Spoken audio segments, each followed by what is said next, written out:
প্রিয় ছাত্রছাত্রীরা, আজকে আমি তোমাদেরকে এই ভিডিওর মাধ্যমে ক্লাস 9-এর ভূগোলের যে সমস্ত প্রশ্নগুলো দেওয়া হয়েছে 2025 সালের রায়মার্টিন প্রশ্নবিচিত্রাতে সেকেন্ড সেমিস্টারের জন্য, অর্থাৎ দ্বিতীয় পর্যায়ক্রমিক মূল্যায়নের জন্য ভূগোলের যে প্রশ্নগুলো দেওয়া আছে 11 নম্বর স্কুলে পেজ নম্বর 478, সেখানে বিভাগ ক, খ এবং গ এর মধ্যে যে সমস্ত প্রশ্নগুলো আছে এই তিনটে বিভাগে সমস্ত প্রশ্নের উত্তর আমরা আলোচনা করবো আজকে এই ভিডিওর মাধ্যমে।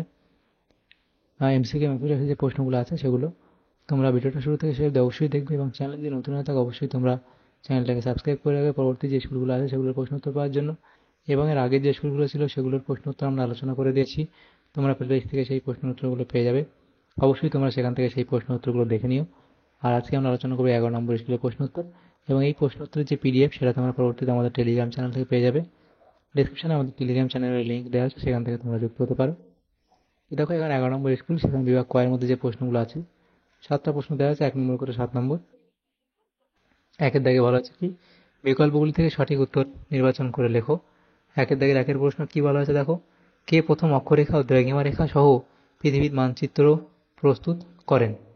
তাহলে সেটা হবে অপশন ডি, অর্থাৎ এরাটোস্থেনিস। এরপরে প্রশ্ন, কলকাতার প্রতিপাদ স্থানের দ্রাঘিমা হলো, এটা তোমাদের হবে কত, এখানে 91 ডিগ্রি 30 মিনিট হবে পশ্চিম। তো দেখো এখানে অপশন এ সঠিক উত্তর হবে 91 ডিগ্রি 30-এর কাছাকাছি যাবে, তাহলে তোমাদের এখানে এই অপশনটাই ঠিক হবে, এইটার কাছাকাছি যাবে। এরপর 3 থেকে বলা আছে সমস্থিতিক আলোড়নের একটি ফলাফল হলো, সেটা হবে ভূমিরূপের ভারসাম্য। এরপরে এলবুর্জ ও জাগ্রোস পর্বতের মাঝে অবস্থিত হলো ইরান মালভূমি, অপশন বি। এরপরে 5 আছে কি, পর্জল মাটি দেখা যায়, সেটা হবে উষ্ণ নাতিশীতোষ্ণ অঞ্চলে। এরপরে 6 থেকে বলা আছে পশ্চিমবঙ্গের বৃহত্তম প্রতিবেশী রাজ্যটি হলো, সেটা হবে কোনটা, অপশন সি, অর্থাৎ ওড়িশা। তারপরে আছে অজয় নদী পশ্চিমবঙ্গের কোন কোন জেলাকে আলাদা করেছে? তাহলে সেটা এখানে হবে কোনটা, বর্ধমান ও বীরভূম, অপশন বি। তাহলে এগুলো হলো আমাদের এমসিকিউ টাইপের যে প্রশ্নগুলো ছিল 7টা। এরপরে যে প্রশ্নগুলো দেওয়া আছে দেখো, সেখানে কি বলা আছে, বিভাগ খ, সেখানে আমাদের শুদ্ধ অশুদ্ধ নির্ণয় করতে বলা হয়েছে। 2 দাগের নিম্নলিখিত বাক্যগুলি শুদ্ধ হলে পাশে সু এবং অশুদ্ধ হলে পাশে অ লেখো। 2 দাগের 1-এর যে প্রশ্ন, সেখানে বলা আছে একই অক্ষরেখায় অবস্থিত সমস্ত স্থানের অক্ষাংশ সমান হয়। তাহলে এটা এখানে কি হবে তোমাদের, ঠিক বলা আছে, অর্থাৎ শুদ্ধ। এরপরে স্পর্শক আলোড়ন অনুভূমিকভাবে হয়, স্পর্শক আলোড়ন অনুভূমিকভাবে হয়, সেটা কি হবে, এটা এখানে তোমাদের শুদ্ধ বলা হয়েছে। 3 দাগে বলা আছে কি, মৃত্তিকা সৃষ্টির একটি প্রত্যক্ষ উপাদান হলো, মৃত্তিকা সৃষ্টির একটি প্রত্যক্ষ উপাদান হলো ভূপ্রকৃতি, এটা এখানে অশুদ্ধ বলা হয়েছে। এরপরে দেখো বলা আছে বিয়ের দাগের প্রশ্ন, শূন্য উপযুক্ত শব্দ বসিয়ে শূন্যস্থান পূরণ করো। তাহলে বিয়ের দাগের 1-এর যে প্রশ্ন, সেটা বলা আছে কি, চন্দননগর পশ্চিমবঙ্গের সঙ্গে সংযুক্ত হয়েছে ড্যাশ খ্রিস্টাব্দে, সেটা হবে কত, 1954 সালের 2 অক্টোবর।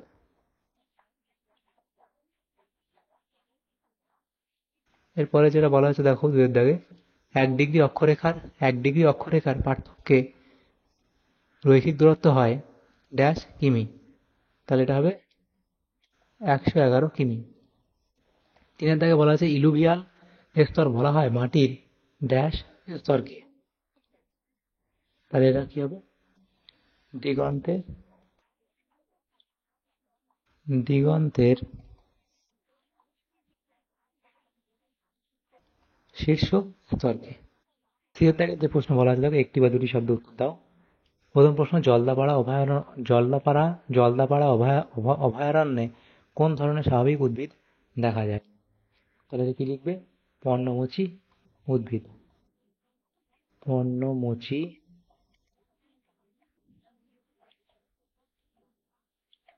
উদ্ভিদ। এরপরে প্রশ্ন দেওয়া আছে কি, নদীর ক্ষয়চক্রের কোন পর্যায়ে মনোডনক দেখা যায়? এটা হবে বার্ধক্য পর্যায়ে, বার্ধক্য পর্যায়ে। এরপরে যে প্রশ্নগুলো আছে দেখো, সেখানে কি বলা আছে, সেখানে আমাদের বিভাগ গ এর প্রশ্ন, সেখানে 3-এর দাগে বলা আছে নিচের প্রশ্নগুলি সংক্ষেপে উত্তর লেখো। 4টে প্রশ্ন আছে, 2 নম্বরের উত্তর করতে হবে, 8 নম্বর এই বিভাগ থেকে দেওয়া আছে। তো প্রথম প্রশ্ন কি বলা আছে দেখো, 3-এর দাগের 1, যে নিচের প্রশ্নগুলি সংক্ষেপে উত্তর দাও, বিকল্প প্রশ্নগুলি লক্ষণীয়। প্রথম প্রশ্ন 3-এর 1, প্রকৃত অবস্থান ও আপেক্ষিক অবস্থান কাকে বলে? তাহলে প্রকৃত অবস্থান লিখবে যে অবস্থানকে নির্দিষ্ট অক্ষাংশ ও দ্রাঘিমাংশ দ্বারা সঠিকভাবে প্রকাশ করা যায় তাকে প্রকৃত অবস্থান বলে। উদাহরণ দেবে। আপেক্ষিক অবস্থান কি? কোনো স্থান যে অবস্থানে অবস্থিত তা আশেপাশের স্থান বা নিদর্শন, যেমন নদী, পাহাড়, শহর, রাস্তা ইত্যাদি ব্যবহার করে বোঝালে তাকে আপেক্ষিক অবস্থান বলে। উদাহরণ সেটা তোমরা লিখবে। অথবা দিয়ে প্রশ্ন ছিল প্রমাণ সময় কাকে বলে, সেটা লিখবে। এরপরে প্রশ্ন দেখো দেওয়া হয়েছে কি, বেনিয়ফ জোন কাকে বলে? পাঁচ সংস্থান এটা লিখবে, দুটো হয়ে গেছে। পাত সংস্থান তত্ত্ব অনুযায়ী অভিসারী পাত সীমানায় কোনো ভারী মহাসাগরীয় পাত কোনো অপেক্ষাকৃত হালকা মহাদেশীয় পাত বরাবর ঢালু হয়ে অ্যাক্সোনোস্ফিয়ারে প্রবেশ করে 45 ডিগ্রি কোণে নত হয়ে যে অধোপাত মণ্ডল গঠন করে তাকে বেনিয়ফ মণ্ডল বলে। অথবা দিয়ে প্রশ্ন ছিল এই প্রশ্নের সাথেই, বাজাদা সমভূমি কাকে বলে? কোনো মরু অঞ্চলে পর্বত পাদদেশীয় নিম্নাংশে জল ও বায়ু প্রবাহের সম্মিলিত কার্যে টুকরো টুকরো পাথর ও বালিকণা সঞ্চিত হয়ে যে সমতল ভূমিভাগ গঠন করে তাকে বাজাদা বলে। 3-এর দাগের প্রশ্ন কি বলা হয়েছে, হিউমিফিকেশন কাকে বলে? লিখবে সংজ্ঞা, তোমরা এটা লিখবে, বৈশিষ্ট্য লিখবে। অথবা দিয়ে যে প্রশ্ন ছিল সেটা কি বলা হয়েছে, ফালি চাষ কাকে বলে? অসংরক্ষিত বা উদ্ভিদবিহীন ঢালু জমিতে আড়াআড়িভাবে চওড়া ফিতাকৃতি বা ফালি আকৃতির কৃষি জমি তৈরি করে শস্য চাষ করাকে ফালি চাষ বলে। এর ফলে মৃত্তিকা ক্ষয় হ্রাস পায়। এরপরে দেখো 4-এর দাগের প্রশ্নে কি বলা হয়েছে, পশ্চিমবঙ্গ রাজ্যের কিভাবে সৃষ্টি হয়? তাহলে পশ্চিমবঙ্গ রাজ্যের কিভাবে সৃষ্টি হয়? 1947 সালের 15 আগস্ট ভারতবর্ষ স্বাধীন হওয়ার পূর্বে পশ্চিমবঙ্গ নামে কোনো রাজ্য ছিল না। তখন অবিভক্ত বাংলাদেশ বঙ্গদেশ নামে পরিচিত ছিল।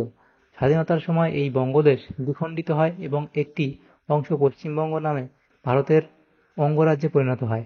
বঙ্গদেশের পশ্চিমের অংশবিশেষ নিয়ে এই রাজ্য গঠিত হয় বলে এর নাম পশ্চিমবঙ্গ, সেখান থেকে পশ্চিমবঙ্গ।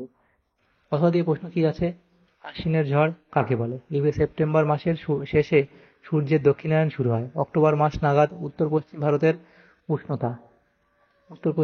উষ্ণতা হ্রাস পেতে থাকে।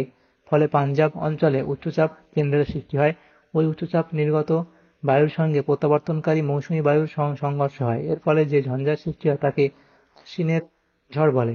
বাংলা ক্যালেন্ডার অনুযায়ী আশ্বিন মাসে হয় বলে পশ্চিমবঙ্গ ও বাংলাদেশে এই ঝড় আশ্বিনের ঝড় নামে পরিচিত।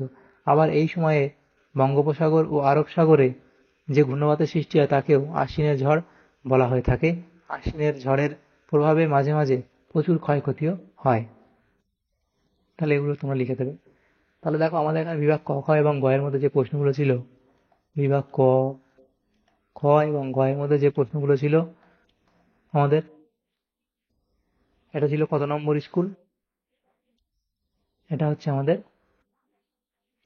12 নম্বর স্কুল, না 11 নম্বর স্কুল।